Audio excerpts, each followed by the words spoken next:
Le président Joe Biden a annoncé la grâce pour des milliers d'Américains coupables de possession de marijuana en vertu de la loi fédérale. Sa décision était prête à l'emploi pour les réseaux sociaux.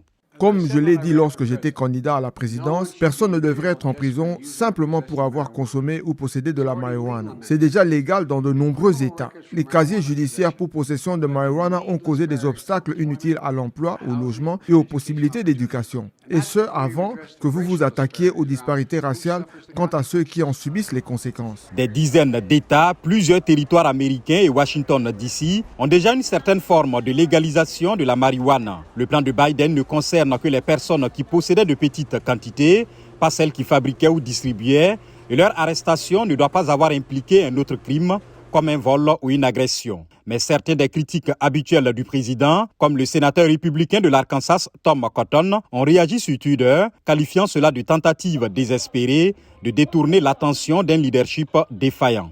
La Maison-Blanche affirme que cette grâce donne une seconde chance aux personnes ayant un casier judiciaire pour possession de marijuana qui nuit à leur chance d'emploi ou de logement. Cela fait partie d'un effort plus large de Biden pour changer la façon dont la marijuana est classée aux États-Unis.